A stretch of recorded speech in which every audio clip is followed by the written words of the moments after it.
Você já parou para observar uma obra de arte e se perguntou o que aquele artista estava pensando quando a criou? Imagine agora que você está diante de uma pintura feita por uma inteligência artificial.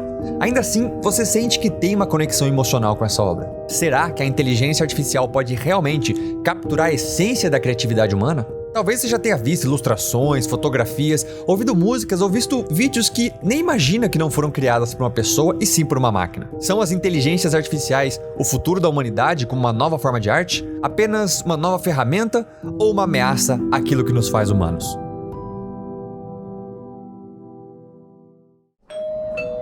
Senhores passageiros, sejam bem-vindos ao Descarrilhando, o podcast do metrô espacial.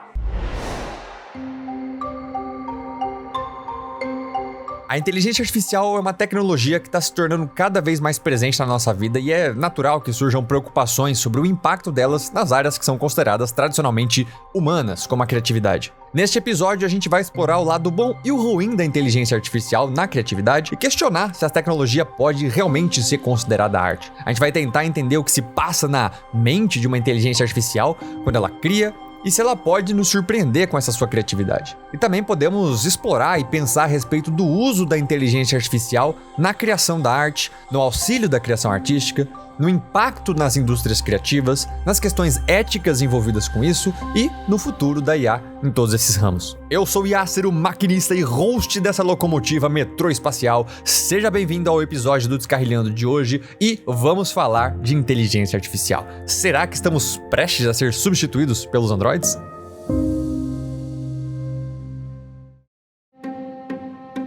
E para ter um papo mais interessante sobre esse tópico, eu trouxe aqui um convidado especial, uma pessoa que já veio aqui no podcast antes e quem sabe você, ouvinte, já não conheça, né? Caso não, eu sugiro ouvir o podcast número 8 sobre streaming e a TV 2.0, que é um tema interessantíssimo, foi um podcast muito rico e já deixa anotado aí para ouvir lá depois. Mas, sem mais delongas, o convidado de hoje é o professor Guilherme Carvalho da Universidade Federal de Pelotas, lugar onde eu me formei, inclusive, e é um grande estudioso das novas mídias, das novas ferramentas e principalmente uma pessoa sempre atenta a ver a tecnologia com um olhar mais social, um olhar que nem sempre é tão levado em conta em muitas dessas discussões. Mas, por favor, professor, se apresenta aí para o nosso espectador, fala um pouquinho sobre você para quem ainda não te conhece antes da gente começar esse nosso papo. Alô, Yasser, que alegria estar aqui de novo no Descarrilhando e com um querido egresso como Yasser. Então, de fato, eu sou o professor Guilherme, sou professor aqui da UFPEL, nos cursos de cinema aqui da UFPEL, né, onde o Yasser se formou, e é uma alegria falar sobre esses temas. A minha área de estudos e de trabalho aqui com os estudantes é exatamente essa, assim, de tecnologia, audiovisual, novas mídias, especialmente a tecnologia e as questões sociais, estilísticas, estéticas, enfim, isso me interessa. Então aí é uma alegria muito debater esses temas. Maravilha. Giga, eu acho que pra gente começar, né, é muito estranho a gente às vezes falar da inteligência artificial, porque primeiro de tudo eu acho que é um assunto muito novo, muito recente, né, então a gente ainda tá vivenciando a criação de muitas dessas ferramentas e a gente não tem às vezes um olhar muito distante pra conseguir perceber o impacto disso, né. E também, assim, ó, do dia que eu te convidei pra fazer esse podcast até hoje que a gente tá gravando, eu já descobri várias coisas novas e provavelmente entre hoje e o dia que isso vai pro ar já vai ter surgido muita coisa nova também. Tá surgindo e tá se evoluindo muito rápido, né, isso tudo. Então, é até difícil um pouco falar e não ficar defasado com o tempo, né? Não, com certeza, absolutamente. É muito novo e muito rápido, né, Yasser? Extremamente rápido e é impressionante, assim, que embora a gente esteja, muitas dessas ferramentas, eu acabei testando alguma ou outra, eu queria ter um conhecimento, assim, mais prático pra poder trazer, talvez, aqui alguma opinião mais embasada, né? Não só o que eu vi de outras pessoas fazendo. Eu fiz alguns testes com algumas que eu tive acesso. Mas é muito estranho pensar o quanto você usa num dia e depois uma semana depois já é outra coisa, sabe? E na possibilidade do quanto isso, mesmo sendo muitas dessas ferramentas, elas não foram lançadas oficialmente, elas estão em beta, elas estão em teste ainda, elas estão em criação. E mesmo numa fase tão embrionária, elas já são capazes de fazer muita coisa. E isso é muito estranho, talvez muito preocupante por um lado, talvez muito bom pelo outro. Eu acho que tudo, né? Toda tecnologia muito inovadora também sempre tem o lado positivo e negativo, né? E eu acho que é isso que a gente tinha que acabar discutindo aqui hoje. É muito novo mas ao mesmo tempo não é, sabe? É importante pensar nisso, assim. Por exemplo, quando tem alguma coisa que a gente coloca como nova, assim, essa coisa nova sempre tem uma raiz histórica, sempre tem uma algo que vem do passado, assim, que está presente ali, né? No caso da inteligência artificial, não é diferente, embora pareça estranho falar isso, assim, tem algo de desejo tecnológico que vai se realizando, vai se colocando, assim, mas que já estava presente há muito tempo já, né? Não só a partir da história recente da internet, mas de toda a tecnologia, de toda a técnica, assim, que foi avançando, que foi evoluindo e que foi fazendo presente e substituindo a tarefas humanas, né? E não só substituindo tarefas humanas, mas também dando outro tempo para essas tarefas, né? Ou seja, fazendo com que essas tarefas ficassem invisíveis, muitas delas, e também muito rápidas e, portanto, quase intangíveis, né? Então, essas coisas que a gente não faz mais, por exemplo, um cálculo mais básico, corrigir um texto a partir do corretor, quer dizer, estou falando especialmente no nível mais básico, assim, de correção ortográfica, coisas que a gente já está acostumado, assim, que uma certa inteligência artificial já está presente, ou mesmo jogar, né? No universo dos games, que hoje é muito diferente do que era antes, assim, por conta justamente de um aprendizado das máquinas, né? Ou seja, de como essas máquinas aprenderam a jogar com a gente, como hoje elas jogam muito melhor do que antes. Assim. Então são inúmeros exemplos, assim, de coisas, mas é importante reter uma ideia de que isso não nasceu exatamente hoje, mas de um desejo muito claro de aproximação nossa, como seres humanos, da tecnologia, né? E isso é um processo que foi pensado, assim, longamente pela filosofia, né? E alguns filósofos são muito notáveis em relação a isso. Por exemplo, Heidegger, né? Que é um sujeito bastante controverso. Martin Heidegger, para ser mais preciso, no século XX. Controverso porque é nazista, né? Ligado ao período nazista na Alemanha, mas na filosofia, e feita esse disclaimer, assim, na filosofia, deixou pra gente toda uma questão que a gente pode resumir como uma questão da técnica, né, ou de um embate, dá pra dizer, entre uma metafísica ocidental, que não foi, obviamente, só pensada por ele, mas começou lá bem no início da filosofia ocidental, né, com os gregos e tal, mas que foi sendo meio dilacerada, né? Dá para entender metafísica ocidental como uma ideia de ser humano, ou se você for muito patriarcal, assim, uma ideia de homem, né, que é realmente muito masculina, diga-se de passagem, isso é óbvio, muito ruim, mas essa noção de ser humano, né, ela vai levando pela frente, assim, um processo histórico que desafia ela, né? Ou seja, existe uma noção de humano que nasce lá nos gregos, eu não quero ser tão teórico assim, mas que vai chegar, que vai sendo desafiada a todo momento por uma coisa que o Heidegger e outros também chamaram de técnica, né? E que chega a um momento de realmente desafiar para valer, assim, no século XX, no século que ele escreveu, essa ideia de metafísica, né? E não num sentido inicialmente opositório. É curioso, assim, porque, por exemplo, a gente está vendo agora, paralelo a isso, assim, a coisa do ChatGPT, né? Que é das ferramentas que possivelmente tenha visto, assim, e que quando todo mundo fala no ChatGPT, todo mundo fica assustado, assim, porque, meu Deus, aquilo vai tirar meu emprego, etc, até com uma certa razão, né, em algumas questões, mas é curioso pensar também que essas coisas não são exatamente o caminho que a tecnologia vem tomando para se relacionar com o humano, não no sentido de escravizar os humanos, etc, aquela coisa da ficção, assim, da década de 40, mas muito pelo contrário, uma noção de humano que é bem heideggeriana, assim, né, ou até antes dele, do Nietzsche e tal, que é obsoleta e que precisa da máquina para se atualizar, né? Então, ou seja, uma vida, uma BIOS que é também tecnológica, vive junto com essa tecnologia e também se transforma com ela. É uma coisa meio maluca, assim, se você for pensar, porque parece que a gente tá virando Android, assim, mas o sentido é um pouco parecido, pelo menos para você entender, assim, em situações muito cotidianas, muito práticas, tipo o uso do celular, do smartphone especialmente, que tem coisas que você não consegue mais fazer se você não tiver o celular, e tem coisas que até a própria memória, quando você recorre a memória para esquecer de algo, procura no Google, esse tipo de coisa. Quer dizer, é uma existência que vai se entrelaçando muito fortemente com a tecnologia, sabe? Não só num sentido, assim, de oposição, tomar o lugar, né? Mas também de um corpo que já é muito docilizado, assim, né? Para permitir que essa tecnologia adentre ele, assim, às vezes metaforicamente, num sentido mais figurado, que tem impacto direto na nossa vida, apesar de ser metafórico, mas também literalmente, né? Em tecnologias, em uma série série de aparatos, equipamentos que são implantados, né? Um desejo de um corpo perfeito, às vezes coisas muito bacanas que ajudam, né? Por exemplo, equipamentos que são implantados nas pessoas, tipo marca-passos e coisas do tipo, assim. Tudo isso faz parte desse processo, assim, interessante de, né, uma espécie de ciborgização, assim, uma coisa que a cibercultura fala bastante. Eu não sou muito próximo à cibercultura, mas eu sei que existe bastante essa ideia, assim. Então é importante, assim, até começar esse papo um pouco com essa ideia, assim, mesmo que parece algo novo, não é algo novo, é algo tematizado bastante, né, pela ficção, como a gente sabe, com vários filmes e livros, etc., que não são de hoje e que já capturam essa ideia a partir do imaginário, não exatamente uma ideia de oposição e de fronteira entre o humano e o tecnológico, mas muito pelo contrário, de conexão entre o humano e o tecnológico, né? Vai um pouco por esse caminho, como uma coisa que aparentemente é recente, mas não é tão recente, né? Me parece. Eu acho que essa questão do novo faz sentido.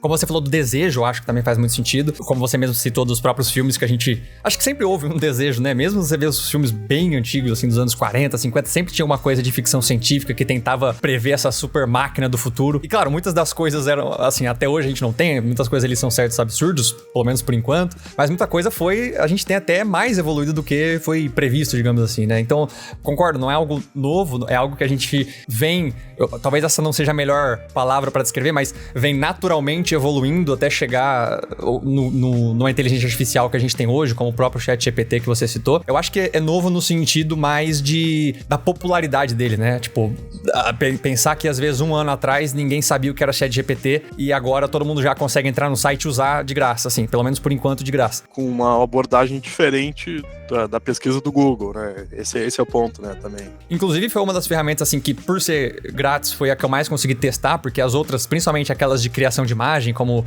Midjourney, o DALL-E, por exemplo, funciona com uma base de créditos, então você teria que pagar. Eu só usei a versão grátis deles pra testar um pouquinho, né? Eu vou falar deles depois. Mas, assim, a ideia do ChatGPT, pra mim, parece algo muito plausível dentro do que a gente sempre desejou do Google. Eu acho que de todo mundo que eu conversei, todos esses anos, assim, que a gente usa Google ou a internet pra pesquisar, que você, às vezes, não para muito pra pensar sobre, mas você faz uma pesquisa e às vezes aquilo não te satisfez, não trouxe a resposta que você precisou e você tem que fazer uma segunda pesquisa. Só que nessa segunda pesquisa, o Google ou qualquer outra ferramenta de busca, eles não levam em consideração aquilo que você pesquisou antes, né? Tipo, eles desconsideram e fazem uma pesquisa nova baseada no seu novo input ali, né? No seu novo comando. E isso que eu acho que é um grande diferencial numa ferramenta como o ChatGPT, que leva em conta o que você já pesquisou antes e aprimora o resultado da sua pesquisa e te entrega uma resposta mais próxima daquilo que você pode estar procurando. Isso que eu achei interessante, tanto é que o Google ainda não fez nada parecido, ele tá trabalhando, né, na versão dele para isso, mas o Bing, né, da Microsoft já tem. Eles colocaram isso, acho que mês passado agora, e você já consegue fazer pesquisa por inteligência artificial no Bing.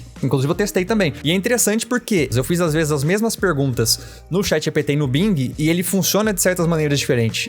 Então eles têm alguma modificação em relação a isso. Mas é muito interessante ver que muitas vezes, isso é uma coisa que eu achei interessante, de conseguir fazer pesquisas contínuas dentro de um mesmo assunto, como se fosse mesmo um chat de conversa, né? E essas respostas serem sempre relacionadas à anterior. É um pouco estranho quando você vê um robô, uma inteligência artificial te respondendo como se fosse uma pessoa, né? Parece que você tá conversando com alguém. Eu acho que tem um período de adaptação que os humanos vão ter que ter em relação a isso, né? Mas eu acho que o Google ou outras ferramentas vão ter que fazer isso, né? O Google mesmo já tá trabalhando. E eu lembro que parênteses aqui, mas uma das preocupações do Google era em relação ao Ads, porque quando você pesquisa no Google, você vê muitos anúncios, né? Se você tem uma inteligência que já te dá a resposta, você nunca vai ver anúncios.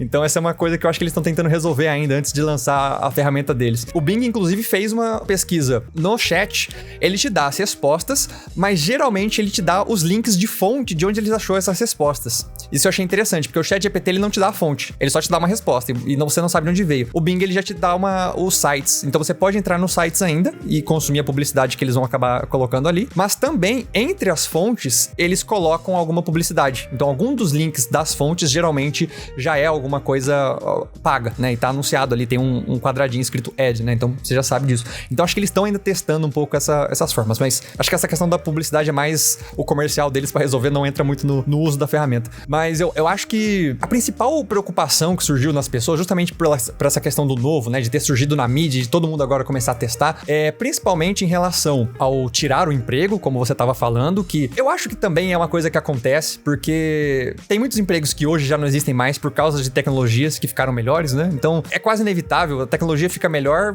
certos empregos somem, outros surgem, mas também tem muito lado da questão que eu vi muita gente, muitos artistas reclamando, que é justamente a inteligência artificial, quando ela cria algo, quando ela cria uma imagem, quando ela cria um vídeo, ela não é um artista, né? A inteligência artificial, ela não sente, ela não deseja algo, né? Então, muita gente, às vezes, usa a inteligência artificial pra criar essas imagens e começa a usar, tipo, não, olha o que eu fiz, olha o que eu criei. Mas essa pessoa que tá usando a ferramenta, ela não criou nada, né? Ela pode ter dado um comando, um input ali, mas geralmente essas ferramentas, elas usam como base muitas das imagens ou dos vídeos que ela encontra na internet. E esse é o lado, talvez, ético que preocupa muita gente, porque, entre aspas, aí ela rouba muita arte, né? Com certeza, muito legal, uma boa observação, assim como, na verdade, rouba tudo, né? Ou seja, não existiria inteligência artificial se não fosse inteligência humana. Então, quer dizer, a base de tudo que a gente vê ali é a inteligência humana. Isso que é interessante pensar, né? Por exemplo, o ChatGPT vai te responder com uma certa precisão, nem sempre é preciso, né, mas às vezes é bastante preciso, porque ele se alimenta de uma nuvem de dados gigante, assim, né, que foi construída pela humanidade inteira, assim, né, ou quase toda, enfim, ao longo da existência da internet, ao longo da existência desse pensamento em rede, assim, e dos mecanismos de busca e de mecanismos de robôs, de bots, assim, que vão percorrendo os hipertextos e associar esses hipertextos de uma maneira mais semântica, né, e isso é curioso como também, se você levantar o capô da internet, que significa pelo menos assim você olhar o front-end, que é a linguagem que as páginas web abrem pra gente e tal, você vai ver, por exemplo, como isso mudou, como isso evoluiu e como isso se tornou mais semântico, ou seja, mais fácil das ferramentas acertarem e delas encontrarem o que você procura. Disso para uma inteligência artificial que mastiga o resultado, tipo ChatGPT, né, é muito rápido, né? Quer dizer, não é tão difícil imaginar o cenário que a gente está vivendo hoje, assim. Só que é curioso assim pensar que não tomou de assalto, né? É algo que foi sendo construído junto, assim, com a tecnologia e vida social foram se imbricando loucamente, né? A tecnologia como uma paixão humana, assim, muito forte, muito presente, assim, na vida de todo mundo, né? E segundo esse autor controverso que eu falei, o Heidegger, é algo, assim, inescapável, né? Sobrepujar essa condição humana, pelo menos do jeito que foi pensada na Grécia, né? A ideia de metafísica, assim. Então é algo que a gente vai vendo essa tecnologia toda, ela é um roubo mesmo, dá para se sentir roubado, porque ela de fato teve origem num pensamento humano, né? E essa forma que a gente encontra hoje é uma forma humano-tecnológica, dá para dizer assim, como pode, né? Isso é tão inteligente, quer dizer, é inteligente porque nós somos inteligentes, porque isso foi construído a partir do trabalho de muita gente, assim, e que sim, vale a crítica, assim, o que fazer com isso do ponto de vista ético, assim, como ver, por exemplo, uma coisa que no ambiente acadêmico, assim, que inicialmente já assim, desperta interesse, é como o ChatGPT pode escrever TCCs, artigos científicos e coisas do tipo, assim, com uma certa facilidade, né? E assim como alguém pode pegar e plagiar um texto acadêmico ou outro texto, também com uma certa facilidade, né? Eu acho que ajuda mais pensar nesse caminho de imbricação entre seres humanos e tecnologia, mais do que propriamente uma oposição, sabe? Mais do que propriamente algo que é distinto, que é diferente e que vai nos dominar. Na verdade, talvez o que possa acontecer é repensar essa condição humana. Tem coisas no Heidegger, ainda que seja muito controverso, que são importantes e que fazem a gente pensar. Por exemplo, essa que a técnica nos coloca contra a parede, ou coloca essa condição que a gente chama de metafísica contra a parede, certo? Faz com que a gente pense de um corpo que fica obsoleto, numa memória que funciona melhor no Google, entendeu? Então, você tem mecanismos, por exemplo, muito interessantes, assim, que eu gosto de falar com a moçada, assim, em aula, que são aqueles lembretes de aniversário que as plataformas de fotos e de redes sociais fazem, assim, né? Pegam seu material e eles editam por conta própria, assim, entregam para você, ou te mostram uma fotografia de 10 anos atrás, que você nem lembra, que você talvez não queira ver, por alguma razão ou por outra, mas ela vai estar ali, e quem vai te mostrar não é sua memória, né? né? Não é a anamnese, não é a coisa que está muito ligada, inclusive, a essa ideia de humano, né? Demasiado humano, assim. Ou seja, uma memória da invenção, da criação, um certo controle do tempo que a gente tem em relação à nossa própria existência e tal, mas sim da máquina mesmo, né? Ou seja, dela colocar aquilo na cara e de você fornecer indícios para que essa máquina cada vez mais fique inteligente, assim, né? Tipo, hashtags, coisas do tipo, assim, que vão permitindo que você consiga rastrear coisas em termos de dados, e aí isso se converte numa certa opinião pública, quer dizer que antes não era exatamente assim, sabe? Tem um monte de coisas interessantes acontecendo que tem relação com essa conexão entre humano e tecnológico, mas não como oposição. Por exemplo, você pode pensar, eu vou perder meu emprego. Sim, é legítimo pensar dessa forma, porque pode, dependendo do emprego, realmente, mas é possível, como tu disse, que surjam outros, né? E que surjam outras questões, e que algumas questões relacionadas à própria arte, inclusive, sejam repensadas, assim, a partir desse momento, assim, mas também, se você pensar de uma maneira arqueológica, assim, ou seja, que não existe inteligência artificial sem inteligência humana, né, que a máquina pode pensar graças ao ensinamento humano, assim, de alguma maneira você não vai dissociar exatamente da existência humana, assim, né, não da existência humana que a gente está acostumado, eu diria assim, mas uma existência humana, assim, que vive com essas máquinas, né, cercado dessas máquinas a todo tempo, a todo momento, que toma decisões a partir delas, que tem uma memória que é arquival. Eu não sou nem um pouco entusiasta, assim, dessas coisas, não, embora use, né, esteja aqui nesse mesmo tempo contigo e com outras pessoas, mas algumas coisas são bem difíceis, né, da gente passar, por exemplo, e eu sou bastante crítico a isso, por exemplo, a questão da memória eu acho uma coisa muito crítica, né, no sentido de você sempre recorrer ao Google para lembrar das coisas, né, e com isso você delega a possibilidade dele acessar as coisas, não da sua anamnese criar, não da sua anamnese buscar essas informações e tal. E isso é perigoso, assim, é perigoso para esse tipo de metafísica, perigoso para esse jeito de ser humano que a gente está acostumado a ser, que honestamente eu acho que é realmente muito desafiado e que talvez não continue da mesma maneira, né?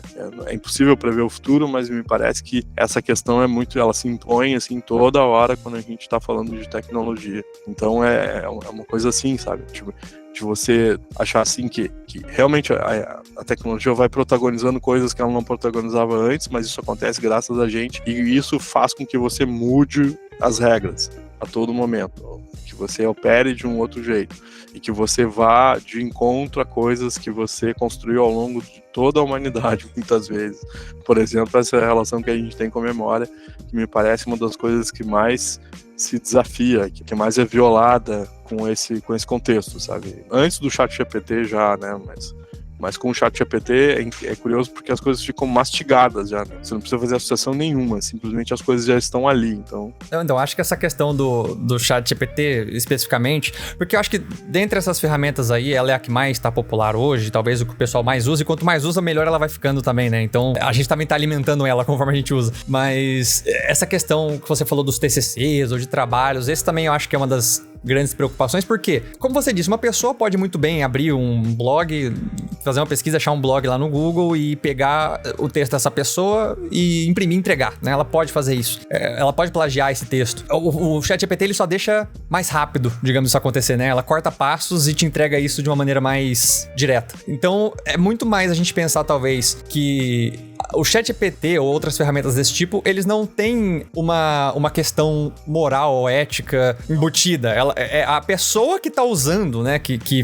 vai fazer isso de um jeito ou de outro, seja com ou seja sem essa ferramenta. Então, a ferramenta em si não tem culpa. Ela pode ser usada para coisas muito positivas e ela pode ser usada para isso. Eu acho que a grande questão que eu vi muita gente às vezes falando do ChatGPT, e que eu acho que é válido, é justamente como ele é muito fácil, pelo menos, né, por enquanto, e é gratuito de ser usado, você pegar às vezes uma pessoa na escola e vai fazer um trabalho, tem que escrever 2 páginas sobre um certo período da história. E aí ela pede pro ChatGPT e ela tem isso em 30 segundos tá pronto, sabe? Ela não passou, assim, nem pelo processo de entrar no blog, ler pra ver se tá certo, copiar e colar, porque pelo menos lendo alguma coisa ela tá absorvendo, né? Tipo, querendo ou não. E ali não, de você só pedir pro ChatGPT fazer, copiar e colar e entregar, e muitas vezes parafraseado de um jeito que as pessoas não vão perceber um certo plágio, é um certo perigo, assim, de ter uma... Em vez de ser uma ferramenta que pode auxiliar a sociedade, ela acaba se tornando uma muleta, né? Como você tava dizendo da memória também. Você nunca lembra de um número de telefone, porque você tem no seu celular, né? E aí, se o seu celular der problema, você já não sabe mais o número de ninguém, não consegue ligar pra ninguém. A gente tem esse problema. Então, a gente, às vezes, transformar essa tecnologia em algo tão cotidiano, a ponto de que a gente nem presta mais atenção no que tá sendo criado ali, o que tá sendo escrito, a gente também não vai absorver, também não vai aprender coisas novas. Eu acho que esse é um grande problema, assim, dessa facilidade toda de ter algo pronto quase que instantaneamente, sabe? Exatamente. E aí, com isso, você vai fazendo com que essa memória fique obsoleta, certo? Ou seja, que ela não funcione tão bem, porque você tem outros parâmetros, e os parâmetros que você tem são do tempo que a máquina imprime. E isso é ruim, né? Se você for pensar, não é exatamente bom, sabe?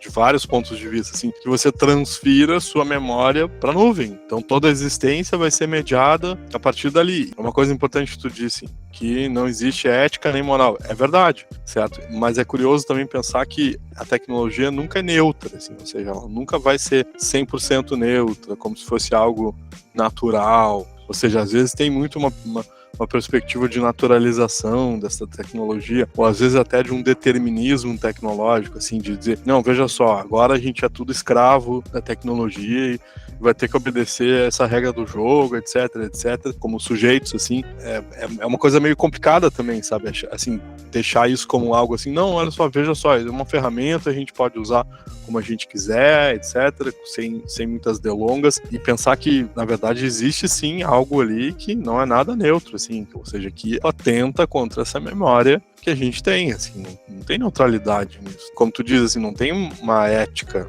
e não tem muito menos uma moral, até pode ter, aí é que tá, sabe? Por exemplo, é importante pensar como funciona as fake news, né? Assim, tem sempre lá um corte ético, moral, ético não, mas moral, colocando lá que joga um conteúdo nocivo para um grupo que avidamente vai consumir esse conteúdo, assim, e vai fazer uso dele, e vai fazer ele disseminar rapidamente, né? Ou seja, por conta de um corte moral, muitas vezes. É o que a gente viu, por exemplo, nos últimos 4 anos de governo do Jair Bolsonaro, né? Quer dizer, um uso deliberado dessas fake news de várias questões, assim, surgiram no país, tanto a partir da eleição de 2018, como agora, né? Nos últimos 4 anos até 2022. Você vê que, então, até as questões políticas, muitas vezes, elas são atravessadas por eixos morais, assim, que não são das máquinas, como tu diz, a máquina não tem moral, mas a gente tem, e ela sabe disso. Então ela pega e é possível, ou seja, você gerar mecanismos, inteligências sociais, fazer com que essa informação, essa moral humana, assim, reverta a favor ou contra algo, assim, facilmente. É curioso pensar isso. Então tem uma questão, assim, de atentar contra a memória e também de não jogar esse jogo da moral, assim, que a gente já conhece há muito tempo. Entendeu? Sabe, me parece que não é também muito adequado você achar que é neutro, assim, você achar que, por exemplo, toda a tecnologia é neutra, sabe, especialmente porque justamente essas empresas, tipo Big Techs, assim, né, tipo a própria ChatGPT, o Google, a Microsoft e tal, que elas são imparciais, entendeu, e que, por exemplo, quando você faz uma busca de alguma coisa, o que vai aparecer é a verdade, e quando na verdade não é, né, não existe verdade, né. O que existe é sempre um meta-discurso sobre alguma coisa. E é interessante também, tu falou essa no sentido de quando a gente usa o ChatGPT para escrever um texto de 2 páginas. Aí o ChatGPT poupa a gente do suplício, né? E aí é curioso chamar assim, obviamente estou sendo irônico, de escrever essas 2 páginas. E só que o suplício de escrever essas 2 páginas faz com que a gente pense, faz com que a gente reflita coisas que a gente ainda não tinha refletido. E a gente vai ser alijado dessa experiência. E isso, obviamente, é bastante nocivo. E é também nocivo no sentido de fazer com que o resultado dessa busca se consolide como algo irrefutável, né, verdadeiro, quando na verdade não é, né? Quando na verdade muitas coisas, o ChatGPT ainda tá aprendendo, né, então, não sei o que. Sim, tá aprendendo, mas pode acontecer dele aprender errado, ou aprender errado propositalmente para X ou Y para determinada coisa a favor de fins não muito nobres, né? Como a gente vê muitas vezes com as fake news, assim. Então, é curioso isso, sabe? Quer dizer, também é curioso como essas empresas de tecnologia, as big techs, assim, fazem de tudo para se eximir da culpa, né? Fazem toda uma mise-en-scène, um teatro, para se exibir da culpa das próprias fake news, ou seja, então fazem lá campanhas, né? Quer dizer, há um tempo atrás, assim, eleição do Trump e tal, não se falava muito nisso, assim, aí começou a se responsabilizar essas empresas, elas deram respostas, mas são respostas muito teatrais, assim, muito, né, veja só, estamos sendo honestos, assim, com os países, nas eleições, etc. E nunca se tem garantia de nada, nunca se sabe onde esses dados estão, nunca se sabe de como essas empresas agem, e isso não é só uma questão ruim, difícil de controlar, de legislar, de, né, fiscalizar, mas sobretudo um posicionamento, assim, desses discursos todos como algo verdadeiro, ou seja, uma verdade absoluta, assim, que se coloca diante da gente, assim, né? É interessante pensar isso também. Eu acho importante isso que você falou sobre, assim, não ser neutra, porque realmente, né, como qualquer coisa, foram humanos que criaram, né, então a gente tem as falhas como humano e a gente também vai embutir essas falhas nas coisas que se criam, né, seja ela proposital ou não. E a questão das ferramentas é que, embora elas, teoricamente, possam te responder tudo, alguém teve que colocar diretrizes do que ela pode ou não pode fazer, né, e aí essas diretrizes são escolhas que são feitas. Inclusive, por exemplo, no próprio ChatGPT, dependendo da pergunta ou do tema que você for comentar, ele vai falar que, como uma inteligência artificial, eu não posso falar sobre... Ele te dá uma resposta, assim, né? Então ele não também... Alguém botou uma diretriz do que ele pode ou não pode falar, né? E aí o que é o certo, o que não pode ou o que não pode falar, né? Alguém teve que escolher isso. E aí muda de ferramenta para ferramenta também, porque falando de uma outra ferramenta, que é o DALL-E, não sei se você conhece essa, Giga, ele é como se fosse um Midjourney, assim, de criação de imagens, e ali, por exemplo, no Midjourney, se eu chego lá e peço para ele me entregar uma pintura em aquarela de um artista X, ele me entrega essa foto desse artista X. No DALL-E, ele não entrega, porque ele não cria pessoas reais. Então ele já tem essa diretriz diferente que o Midjourney não tem. Então já teve uma escolha deliberada aí do que cada uma faz ou não faz, né? O que também permite um uso... Eu não poderia usar o DALL-E, por exemplo, para criar uma imagem, às vezes, obscena, com um artista famoso. Ele já não me permite isso. Enquanto que o Midjourney, eu acho que ele também não permite obscenidade, mas eu poderia criar uma outra imagem com esse artista e usar num contexto, às vezes, comercial, sem autorização do artista, sem autorização de nada, que pode gerar outros problemas, mas assim, você vê que ainda não existe um regulamento sobre isso, né? Como tudo é muito novo, não tem regra do que pode ou que não pode ser feito, então fica mais a cargo dessas grandes empresas e aí entra aquilo que você falou, né? Tipo, a grande empresa sempre vai se fingir de neutra, mas ela vai ter o seu próprio interesse naquilo. E tá surgindo tão rápido, por exemplo, esses dias mesmos eu já descobri outra, que eu não cheguei a usar, eu fiz o cadastro lá pra ver se eu conseguia acesso, mas também não me deram acesso por enquanto, que inclusive o nome eu fico um pouco com o pé atrás por causa do nome, porque inclusive esse DALL-E, só pra dar um contexto, é tipo, é DALL-E, como se fosse o robozinho lá da Disney, né, o Wall-E. Só que por quê? DALL-E, pra ficar um trocadilho com o robozinho e com o Salvador Dalí, o artista. Esse é o motivo desse nome. Então, já tem essa, sei lá, prepotência, assim, de colocar, tipo, isso aqui é uma criação, uma arte, né? Um artista. E a mesma coisa com essa outra inteligência que eu vi esses dias, que se chama Leonardo, por causa do Leonardo da Vinci. Então, assim, acho que existe uma prepotência, assim, dessas empresas também de colocarem esses nomes, mas enfim. E esse Leonardo eu não consegui testar, mas pelo que eu tava pesquisando sobre ele já é mais liberal, digamos assim, que o DALL-E e que o Midjourney, porque ali você pode fazer literalmente qualquer coisa. Não tem restrições do que você pode ou não pode criar, pelo menos até onde eu tenha pesquisado, né? Então, assim, ainda é algo perigoso, sabe? Até porque teve muito tempo... Não muito tempo, né? Mas assim, tá em alta muito daquela questão do deepfake, né? De você substituir o rosto de uma pessoa por outro. E aí você já junta isso com uma inteligência artificial. Tem a questão da própria ferramenta não ser neutra, né? E ela ter certas diretrizes, mas tem a questão do que ela permite ou não permite que as pessoas usem pra criar, ou pra exagerar, ou pra dar certa certificação pra fake news. Porque uma coisa é você espalhar uma notícia, você faz lá num blog qualquer e posta, o que já funciona muitas vezes. E a outra coisa é você fazer um vídeo de uma pessoa importante falando aquele assunto, né? E que dá certa... reconhecimento para aquilo. E até mesmo no uso, por exemplo, do ChatGPT. Uma coisa é eu também te falar, olha essa notícia, e aí eu te falo algo, e você pode ou não acreditar em mim, ou eu falar, não, pesquisa aí. E aí você pesquisa no ChatGPT, ele te dá uma informação que você, por estar no ChatGPT, vai falar, deve ser verdade, né? Sendo que às vezes ele pode estar te passando uma informação errada, porque ele foi alimentado com aquela informação errada, né? Então, eu acho que esse é um outro perigo de a gente simplesmente aceitar as respostas como sempre corretas, sabe? Até porque em muitos testes que eu fiz, ele não me deu a resposta correta. Mas eu só sei disso porque eu li, prestei atenção e porque eu sabia a resposta correta. E aí, se você só pega aquilo, e tipo, vou usar. Vou pedir alguma coisa, vou copiar Ctrl+C, Ctrl+V e vou usar isso. O que eu já vi muita gente fazendo, inclusive assim, tá chovendo vídeo no YouTube de tipo, como criar conteúdo rápido e fácil. E é sempre assim, você joga lá o que você quer no ChatGPT, ele te dá um roteiro pra um vídeo pro YouTube, por exemplo. Você só copia esse texto, você lê isso, você grava esse assunto sem nem ter pesquisado sobre aquilo. E você pode estar só transmitindo alguma informação errada, só porque você validou aquilo como, se o ChatGPT me deu aquela informação, então ela está correta, né? E não se deu trabalho nem de ler. Eu acho que isso vai acabar gerando um grande grupo de pessoas, entre aspas, vamos dizer assim, preguiçosas, de não querer nem ler o conteúdo que você está criando, e dessa transmissão, talvez muito mastigada de vários conteúdos pastel, assim, sabe? De muito conteúdo chiclete, toda hora a mesma coisa, porque está sendo criado pela mesma ferramenta, baseado nos mesmos inputs, e vai ter aquela massividade de conteúdo em blog ou no YouTube muito parecido, ou muito igual, ou muito raso, né? Eu acho que muitos dos testes que eu fiz nesse sentido de criação de conteúdo, sabe? Eu testei assim, eu ia fazer um vídeo sobre, sei lá, filmes de terror que dão muito medo. Eu pedia lá e muitas vezes ele me dava certos, digamos assim, certos roteiros, certos parágrafos muito rasos. E às vezes a pessoa fica só naquilo, sabe? Em vez de, tipo, ir tentar pesquisar mais sobre cada coisa, ou tentar botar o seu tom ali, né? A sua própria personalidade naquele texto, na sua narração. Eu acho que ele pode ser usado como uma ferramenta de auxílio pra pesquisa. Eu acho que pra isso ele é muito interessante, mas eu acho que tem que ter uma... E, claro, isso vale também pra fora da inteligência artificial, né? Mas tipo, eu também não posso só entrar no Google, fazer uma pesquisa, copiar e gravar meu vídeo. Teoricamente eu posso fazer isso e seria a mesma coisa, né?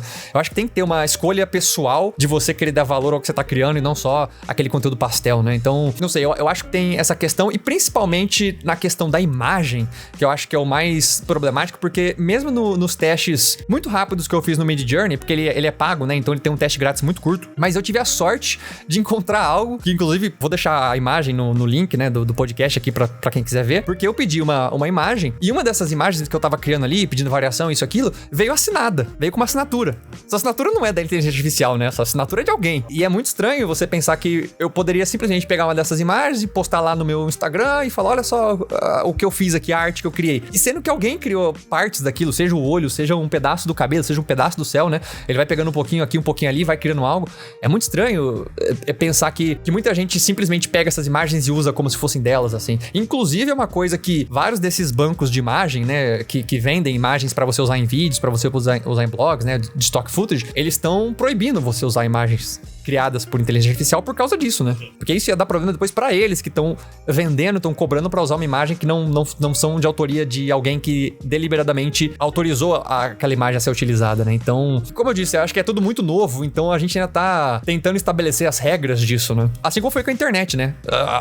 Foi criada, não tinha muitas regras, aí a gente começou a criar as regras e começou a estabelecer certos limites, certos crimes que poderiam ser cometidos na internet e tal. Só que aconteceu também um processo curioso com a internet, que foi, não de uma forma geral, mas a internet, assim, massiva, que foi a apropriação dessas big techs sobre a internet, ou seja, então elas, no início teve uma bolha, e a bolha estourou, aí depois da bolha vieram essas big techs, e as big techs são donas, se colocam como donas da internet, quando na verdade não são, né, se você pensar, tava pensando algumas coisas, no sentido de se você quiser criar um hipertexto, e esse hipertexto não ser encontrado por uma inteligência artificial, você consegue, sabe, não é exatamente isso, então também é curioso como esses movimentos, assim, vão também forçar outros movimentos, talvez, né, de você procurar, por exemplo, coisas feitas por humanos, ou coisas originais, sabe, que, assim, 100% free, livres de inteligência artificial, coisas do tipo, assim, sabe, como se fosse uma coisa... Uma tipo, categoria, né? Soja transgênica, como se fosse uma coisa assim, não quero essa informação porque essa informação é de AI, então eu vou tentar me mover em algo que não seja de AI por enquanto, ou por algumas coisas, é legítimo também, né, então, ainda que você tenha um processo que não é novo, tava falando de inteligência, que né, vem de antes, você também, nada impede de você continuar tendo suas questões morais e também éticas, que é o pensamento sobre a moral, a reflexão sobre a moral dessas coisas, ou seja, você, será que é certo fazer tal coisa? Será que é errado? Né? Ou seja, pelo menos permitir o tempo para que você pense a respeito das coisas, né? E não seja simplesmente sobrepujado, ou não permita esse lixo, né? Esse pastiche, como tu falou, assim, de um roteiro de inteligência artificial, né, para você produzir um vídeo, por exemplo, né, ou conteúdo para um canal de YouTube ou de outras coisas. Quer dizer, que é um absurdo, mas tá aí, né? Especialmente a gente... Será que máquina consegue escrever roteiro, assim, né? Bom, hoje já consegue, mas talvez a qualidade do roteiro não seja a melhor do mundo, né? E será que um dia vai ser a melhor do mundo? Né? São questões, assim, que não tem resposta, assim, ainda, mas é de se pensar, e é de se pensar também se a gente também pode construir algumas coisas que a inteligência artificial não vai entrar exatamente, até vai entrar, mas talvez com uma certa vigilância, assim, em relação, não de quebrar a máquina, mas de você saber conviver com ela, negociar conflitos, etc. Enfim, não é difícil, né, ficar fabulando sobre o que vai acontecer, mas me parece que a gente tem muita coisa pela frente para pensar. Por exemplo, essa questão, ou seja, da moral, de o que é certo e o que não é. Inclusive também dessas, a gente estava falando. Quer dizer, então eu não posso ter obscenidades, mas o que são obscenidades, afinal, entendeu? O que essas máquinas entendem como obscenidade? Eu preciso saber, embora eu possa imaginar, eu entendo que eu posso imaginar o que elas entendem, mas é possível, por exemplo, que uma nudez nem sempre é obscenidade. É o que acontece, sobretudo, com o jornalismo e o Facebook ou o Instagram, quando publica fotos de povos originários, que, obviamente, né, muitas vezes não usam roupas, né, ocidentais, assim, né, e aí o algoritmo já bloqueia as fotos, assim, não pode colocar, quando na verdade aquelas fotos podem ser acessadas por qualquer pessoa, e devem, né, e permite o conhecimento desses povos, assim. Esse é um exemplo clássico, assim, que acontece direto no jornalismo, de censura pela máquina, assim. Então, né, uma exposição de fotos de populações indígenas, assim, que às vezes não são permitidas no Facebook porque tem nudez, né.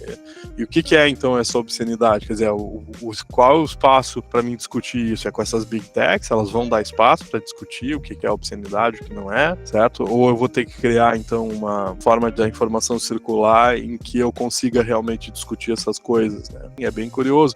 E também a respeito das deepfakes, vale 2 centavos, assim, de o quanto a gente está preparado para lidar com imagem simulada, como é que é a nossa relação com a imagem ocidental, que é muito de real, né? Ou seja, então se você tira uma foto de alguma coisa, aquilo realmente existiu, quando na verdade não, né? É uma simulação de algo, assim, calculado, matemático, mas se tende a acreditar que aquilo existiu, que aquilo realmente estava ali e tal. E aí isso pode passar para as deepfakes facilmente, etc, né? É bem curioso pensar, sabe? Então você tem inúmeras questões, assim, é bom, pelo menos agora, levantar esses problemas, assim, acho que é saudável, mesmo que a gente não tenha resposta, sabe, mas pensar nessas coisas, assim, o que fazer com essas coisas todas, né, o que fazer, por exemplo, será que então a gente vai ter que aprender a lidar com a imagem de um outro jeito na escola, né, como já deveria ter aprendido há muito tempo, ou seja, não da imagem ser o louco da casa, né, mas de ser também aquela expressão mágica, né, ou seja, de revelação de algo que não existe, sabe, por exemplo, né, e muito menos ligado a uma coisa que realmente aconteceu, etc, como prova irrefutável, como né, como a gente tem, inclusive, um sistema jurídico que se apoia nisso. Então, se você tem uma prova de um vídeo de um crime, essa prova pode ser usada a favor ou contra alguém. Até que ponto você sabe se aquilo é falso ou não, que aquilo foi uma deepfake ou não. Por exemplo, tu e os teus colegas se formaram em cinema, e vocês sabem que é muito fácil editar um vídeo e fazer com que algo pareça diferente do que é, só com edição, sem deepfakes, não precisa ir tão longe, assim. Só que alguém que não foi educado pro audiovisual, não teve nada, nenhum contato com isso, não sabe que funciona, que existe uma linguagem, etc, que você pode usar, enfim, vai ter uma leitura muito alijada, vai achar que aquilo é verdadeiro, o que acontece com as fake news, né? Ou seja, as pessoas não estão acostumadas a criticar as coisas, muitas vezes, simplesmente recebem, né? E obviamente não é uma culpa, assim, delas, nem de ninguém, é uma questão circunstancial, especialmente brasileira, né? Quando a gente tem um déficit educacional gigante, assim, no país, ou seja, as pessoas não têm educação básica de qualidade quase nunca, né? Ou muito pouco, assim, assim, e quando tem essa educação básica, inclusive as de qualidade, relega o papel da arte a algo muito supérfluo, né? Ou algo que não serve para nada, quando na verdade a gente se vê diante dessas imagens aí, e essas imagens são muito decisivas para nossa existência, né? Então o conhecimento de artes que alguém tenha na escola é tão fundamental para a existência quanto um conhecimento de matemática. Eu vejo dessa forma. Isso vai acontecer, isso vai se provar com o tempo, assim, especialmente quando a gente precisar olhar para essas imagens de um jeito não representacional, de um jeito não tão tautológico, assim, evidente e tal, sabe? Então também esse ensejo, assim, é um desafio para a educação também ser repensado, ou seja, como existir, então, diante da inteligência artificial? É a mesma forma que a gente está existindo até agora, ou a gente tem que se qualificar diferente, ou a gente tem que pensar diferente, ou a gente tem que fazer com que as crianças saibam criticar a imagem, já que elas já lidam com a imagem desde bebê, né? No caso, você muito dificilmente você vai apartar uma criança das imagens tecnológicas desde bebê, desde criança, ela já está sendo contaminada por aquilo, ainda que os pais sejam mais refratários em fornecer essa tecnologia e tal, ela já está no mundo, ela já está viva, e ela vem muito antes da escola, às vezes, muito antes de saber escrever, embora, obviamente, saber escrever é fundamental, mas existe também uma linguagem que não é só escrita, que é oral, que é verbal, que é visual, e que muitas vezes, né, as pessoas não têm acesso. E aí, no mundo de inteligência artificial, essa linguagem está presente ali, como tu falou, a partir de plataformas que usam imagem e tal, e podem afetar diretamente a vida de alguém que não sabe que aquelas imagens não são exatamente o que são, elas podem não ser o que são, ou seja, aquela coisa de desconfiar de tudo, de duvidar de tudo, ter um pezinho atrás com as coisas, não significa também ser tão anacrônico, né, de, não, veja só, tem toda a evolução, toda a tecnologia,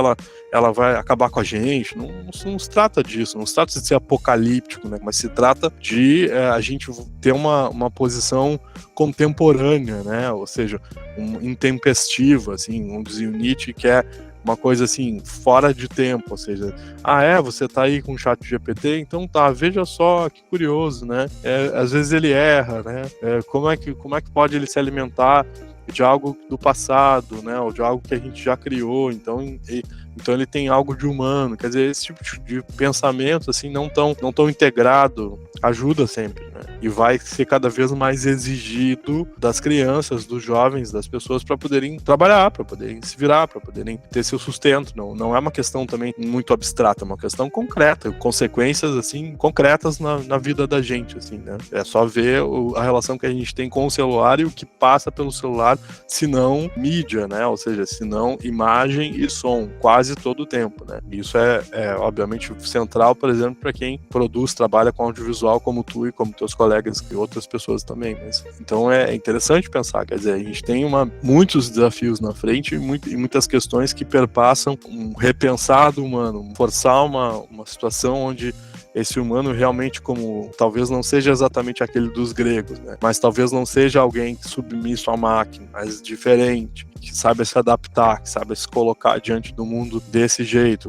Não é uma questão de quebrar a tecnologia, impedir essa evolução, etc. Não se trata disso, se trata de saber responder a ela, né? De saber, parece, assim, de saber ter um certo posicionamento em relação a ela, assim, que não permita a gente ficar alvo disso todo o tempo, né? De a gente não virar lixo junto com as coisas que a gente pesquisa. E acho que é por aí, assim, pensando assim também no que fazer, né? Diante dessas coisas. E eu acho interessante isso que você falou sobre justamente o aprendizado da leitura audiovisual, porque isso é uma coisa, acho que pra quem me conhece mais próximo, assim, eu sempre achei que deveria ter aulas de audiovisual na escola, sabe? Seja no ensino fundamental, no médio, não sei. Mas eu sempre achei interessante a ideia de saber, porque é uma coisa que, pelo menos, eu não vejo que se fala muito quando você tá no período escolar. E eu acho que principalmente hoje, né, tá muito forte ter essa interpretação, saber interpretar, saber questionar a questão da linguagem audiovisual, que é muito difícil pra maioria das pessoas, e mesmo a gente que às vezes tá na área, a gente acaba caindo em certas pegadinhas, uma hora ou outra, numa edição ali, que às vezes você deixou passar despercebido, num corte, você escondeu um contexto, ou você mudou a fala da pessoa, tem coisa que é muito sutil, né, e mesmo você sabendo que você tem que tomar cuidado, é difícil de você perceber. Agora, pra quem não tem nenhum conhecimento, imagina, né, é bem mais difícil. Então, pra mim, acho que é importante importante, talvez seja alguma coisa pra se pensar aí numa reestrutura do ensino, mas eu acho que do mesmo jeito que a gente tem aulas de interpretação de texto, né, eu acho que teria que ter essa interpretação da linguagem audiovisual como um todo, porque eu acho importante ter essa consciência, porque vai fazer diferença, né, na maneira como a sua vida progride, porque você pode ser enganado com base nisso, né, como a gente estava falando dos vários exemplos aqui, pela imagem, né, pelo próprio sistema jurídico, como você mencionou. Então, é muito, muito novo também, assim, de novo, né, o uso do novo, mas você pensar que você não pode nem confiar mais no vídeo ou numa imagem, claro, né, desde muito tempo atrás já existe um Photoshop da vida que você entra e manipula uma imagem, né, mas ou você tinha que ser extremamente bom naquilo pra ser convincente, agora você faz isso em segundos, de maneira muito barata, sem ter conhecimento nenhum, né, então, eu acho que esse é o grande perigo, né, meio que qualquer um agora pode fazer uma manipulação ali e usar aquilo a seu favor ou contra alguém, e você não ter uma mínima noção de como lidar com isso, ou de questionar no mínimo isso, pra saber se tem alguma outra fonte pra corroborar aquela informação, é muito estranho, né? E como você disse, a gente tá no meio disso, tá sendo questionado agora, a gente tá pensando nisso agora, não tem exatamente uma resposta pra isso, a gente só tá talvez tentando chegar lá e talvez vai demorar pra chegar lá, né, numa resposta, mas é um caminho, assim, acho que é um dos meios, né, a gente ter mais conhecimento audiovisual, e eu não falo isso só estando na área, né, às vezes a gente estando na área, a gente quer valorizar a área, mas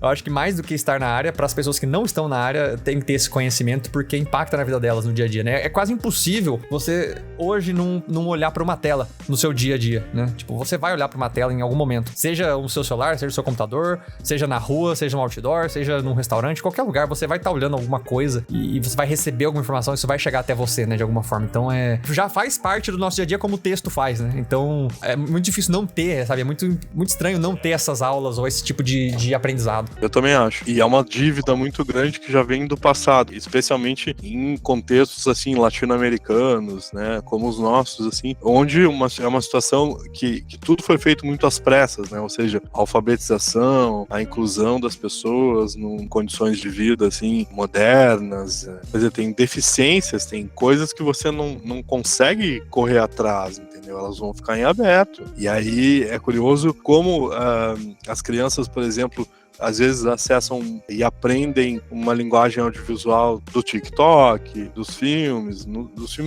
menos, né, infelizmente, mas digo infelizmente porque a gente às vezes, no geral, assim, precisa parar para ver um filme, né, ou seja, precisa dispor daquele tempo, assim, em meio a vídeos de segundos, né, mas o jovem, ele já aprende a se comunicar oralmente, corporalmente, verbalmente, visualmente, né?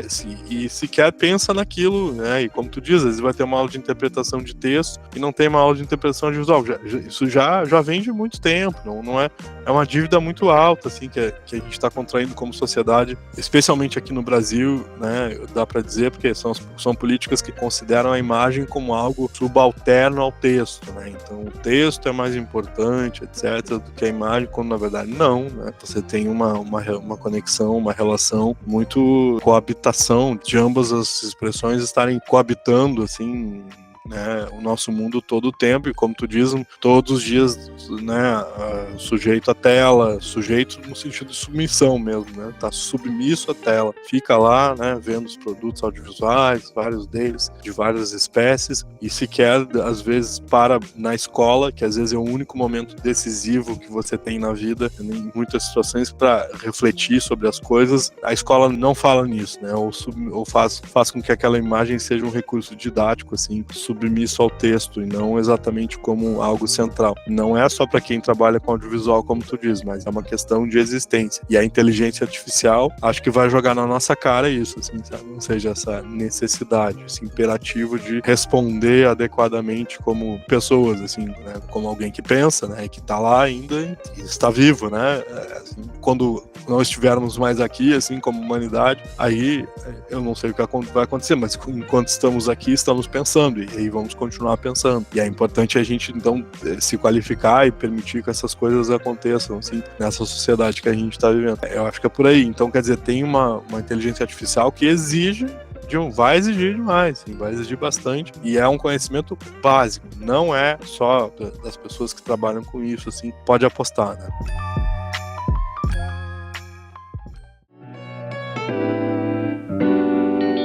Eu tava pensando, assim, naquilo que você tava falando um pouco antes, sobre a questão que pode existir uma espécie de categoria, assim, né? Do tipo, eu quero uma imagem que não tenha sido feita por uma inteligência artificial, eu quero uma imagem que tenha sido feita por humanos.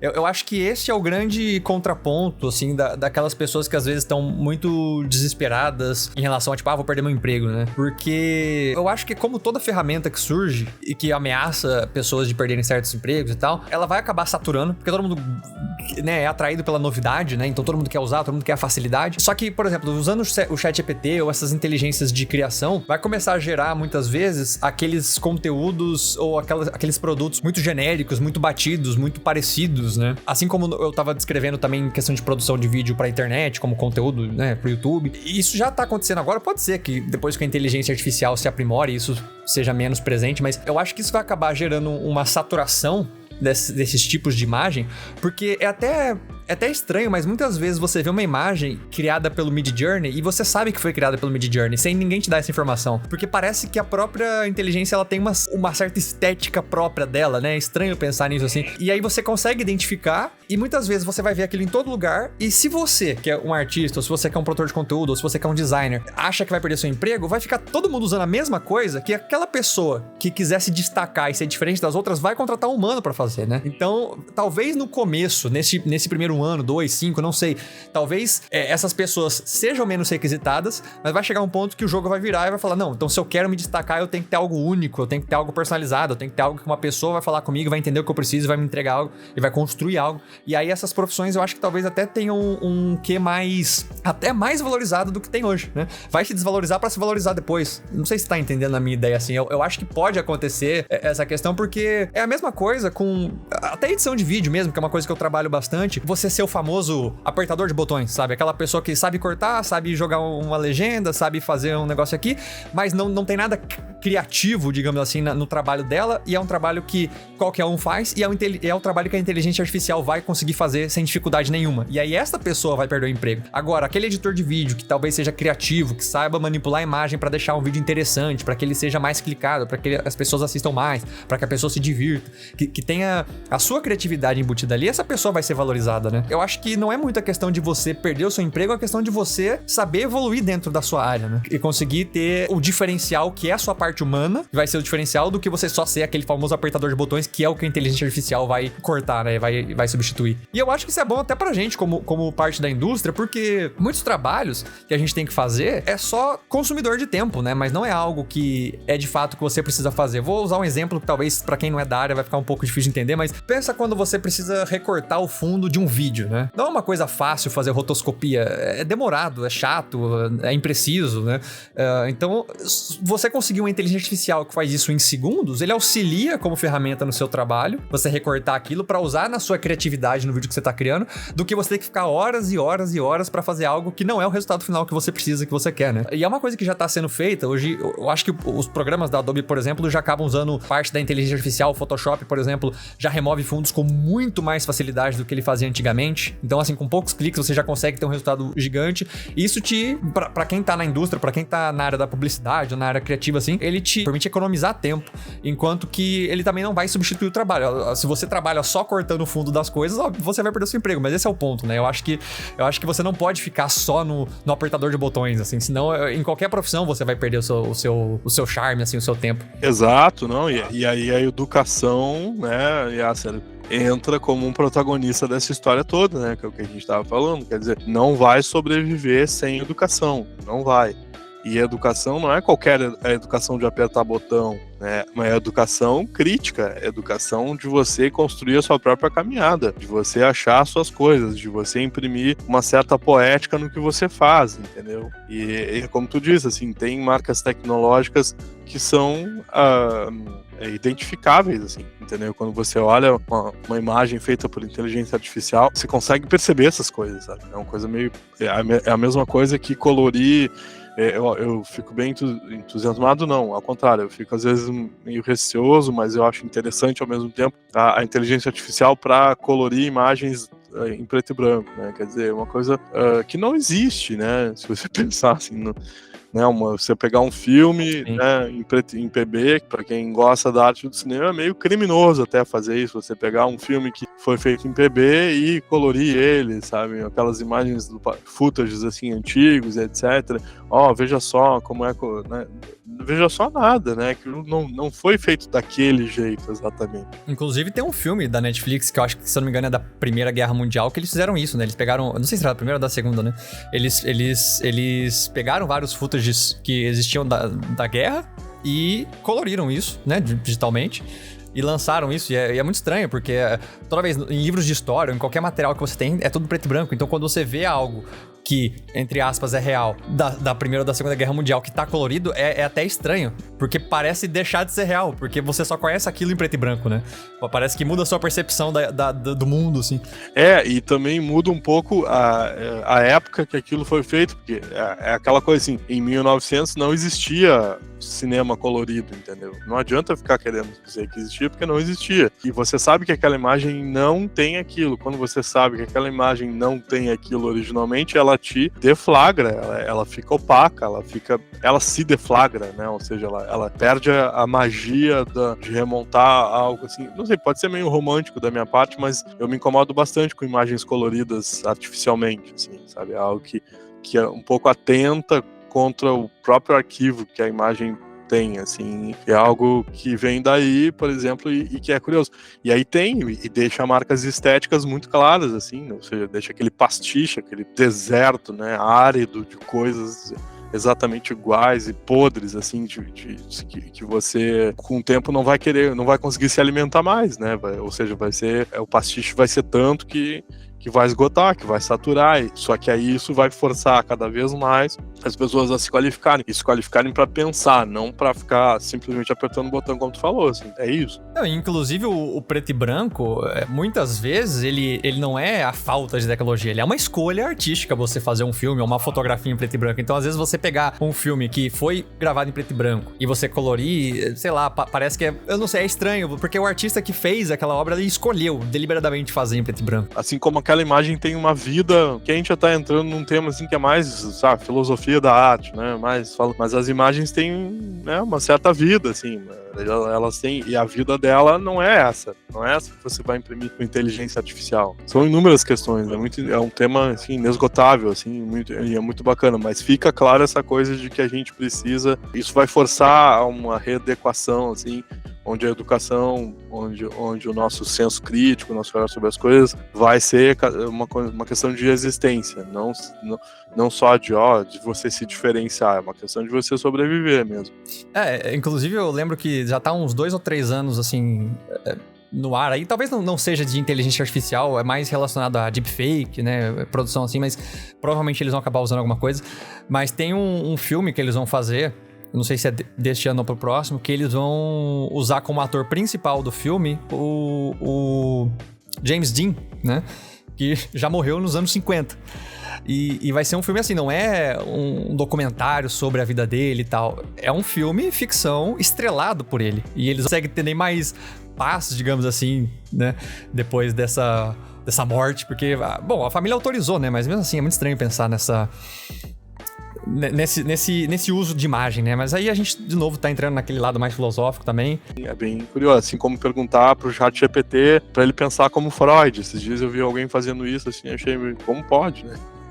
Mas é perturbador, assim, tem que pensar nessas coisas. Então, são inúmeras as questões, sabe? Mas é interessante, a gente só começou a pensar nisso, mas é bom pensar, e é bom a gente pensar criticamente, assim, ou seja, sem estar muito integrado, assim, ou sem ser muito apocalíptico, né? Assim, querer quebrar as coisas ao mesmo tempo sem tá tão inserido que você não consegue nem ter distanciamento para criticar, né? A gente falou desses pontos que tem que ter cuidado, esses pontos negativos, mas também tem os pontos positivos que eu acho que a gente pode usar, que facilitam a nossa vida, como a gente também mencionou agora há pouco. Mas como você acha, como você vê o uso dessas diversas inteligências artificiais aí nesta área criativa, seja na produção, por exemplo, publicitária, seja na criação artística mesmo, na produção artística da pessoal, numa área de cinema que a gente tá inserido, assim, como você acha que isso pode afetar a forma não só como a gente consome, mas produz esse tipo de coisa de uma forma positiva?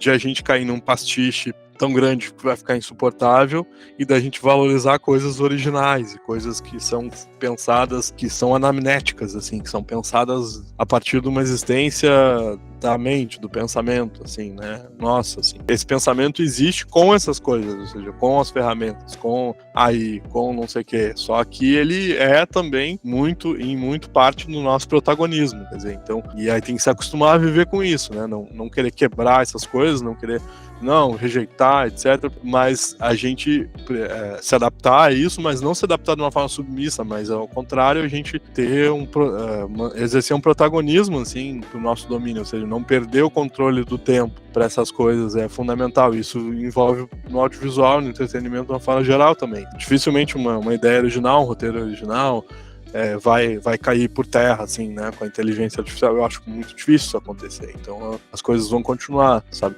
O que faz é pressionar mais para que você tenha cada vez mais originalidade para diferenciar desse pastiche, né?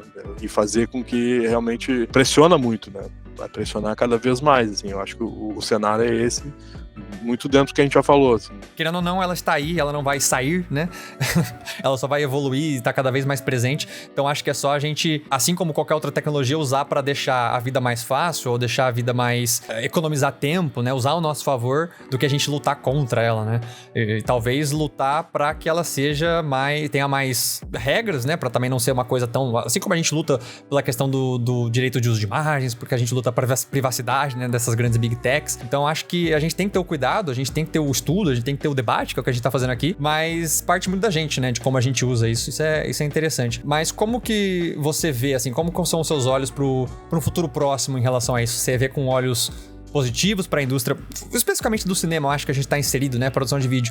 Você vê com olhos positivos, negativos, mais desconfiados? Você acha que essas ferramentas, elas podem ajudar? Principalmente, eu acho que você que tá na faculdade de cinema, que você vê que a dificuldade, às vezes, dos alunos de produzirem coisas, né, a gente não tem orçamento, né, é difícil fazer as coisas. Então, você acha que isso é uma maneira de a gente conseguir auxiliar na produção, assim? Em algumas questões, sim, como tu diz, assim, por exemplo, às vezes você tem rotinas muito operacionais que podem ser feitas com inteligência artificial, mas outras não. Por exemplo, a animação, né? A animação desde muito tempo já vem, né, sofrendo um impacto tecnológico gigante, assim, né? Você tem técnicas como o cutout hoje, que a gente chama, que é muito feita a partir do computador, de interpolação, só que a pessoa, né, humana, continua lá firme e forte, assim, né, à frente das grandes produções de milhões de dólares, assim, e aí precisa, ainda que o computador faça uma interpolação entre uma pose e outra, você ainda precisa animar essas poses e setar e emprestar uma vida, né, para essas poses, não está colocada lá. Então eu acho que algumas coisas vai ajudar, mas outras coisas, sobretudo no que depende de originalidade, não ajuda e às vezes só mais pressiona cada vez mais, sabe? Não dá para dizer assim se é bom ou é ruim, sabe? É difícil dizer assim, nossa, é ótimo, porque isso vai ser incrível pra gente, etc, etc, ou ao mesmo tempo, não, mas isso é o fim do mundo. O que nos resta, me parece, assim, sem querer dizer que é bom ou ruim, é manter um distanciamento que nos permita avaliar as coisas, que permita avaliar tudo, assim, tudo que a gente faz, tudo que a gente produz, o quanto que a gente alimenta essas tecnologias, assim, com o nosso fazer. Talvez a consciência sobre essa alimentação seja mais presente a partir daí, e isso possa ser regulado de alguma maneira, né? Porque até agora foi tudo meio, entre aspas, de graça, né?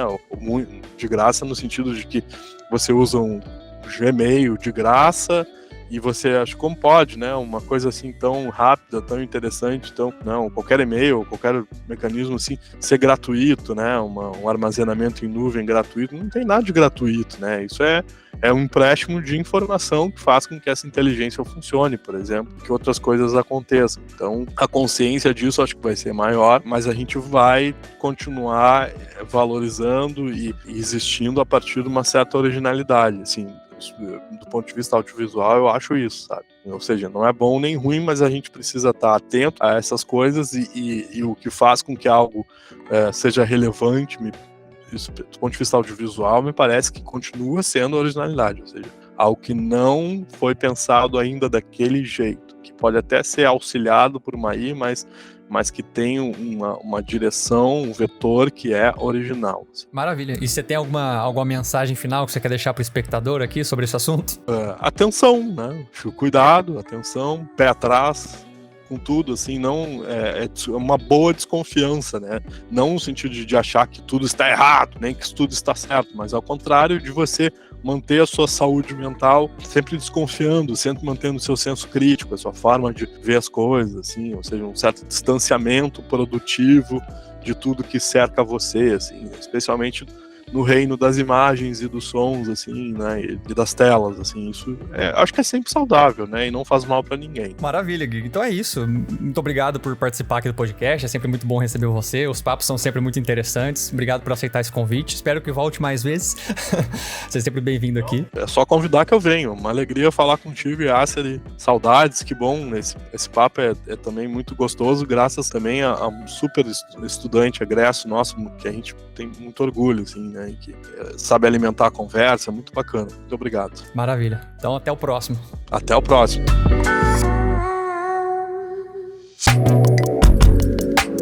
Cara, que papo incrível que a gente teve com o Giga, né? E é importante a gente lembrar então que a inteligência artificial, ela não é a vilã da nossa história. Mas a gente também não pode esquecer que ela não é a protagonista. É claro que nós podemos, eu acho que devemos usar a inteligência artificial para nos auxiliar e tornar nossa vida e o trabalho mais confortáveis e rápidos, afinal, é isso que a gente como humanidade sempre desejou, né? Não é à toa o tanto de filme de ficção científica onde as inteligências artificiais sempre foram uma coisa dos sonhos, né? Para fazer a nossa vida mais fácil. E principalmente naquele quesito de tarefas repetitivas. E sim, infelizmente, essas profissões que são muito mecânicas, principalmente no que diz respeito a ser repetitiva e ser fácil de ser feita de forma automática, elas vão ser sim substituídas por automações. Mas é por isso que a gente sempre deve buscar aprimorar nossas habilidades, aprender habilidades novas e buscar sempre oferecer algo a mais, sempre oferecer a nossa perspectiva única sobre o mundo, principalmente na área criativa. Como o Giga bem colocou durante o podcast, a gente não deve ser apocalíptico em relação a isso. E é imprescindível que a gente seja consciente daquilo que somos capazes de oferecer e buscar sempre sair da nossa zona de conforto para não sermos meros apertadores de botões. No final das contas, cabe a cada um de nós decidir o quanto a gente está disposto a permitir que a inteligência artificial faça parte da nossa criatividade, né, nas indústrias criativas, e tá ciente daquilo que produzimos e consumimos, para que a gente não se deixe levar por uma produção muitas vezes robótica, fria e sem propósito. Eu queria saber de você agora qual a sua opinião sobre tudo isso que a gente conversou aqui. Você pode mandar sua opinião nas nossas redes sociais, é só buscar por @metroespacial, inclusive no YouTube, ou no próprio YouTube do Descarrilhando, né? Descarrilhando Podcast você também encontra. Já aproveita, segue a gente por lá e continue acompanhando para não perder as novidades e os papos interessantes que a gente traz aqui no podcast. Foi muito legal ter você aqui até agora, muito obrigado por dedicar esse tempo para ouvir isso, eu espero que vocês tenham gostado, a gente se vê no próximo episódio, e fui! Muito obrigado por nos acompanhar até o final. Tenham uma ótima semana. Este podcast é produzido e editado por Beyonder, produtora audiovisual.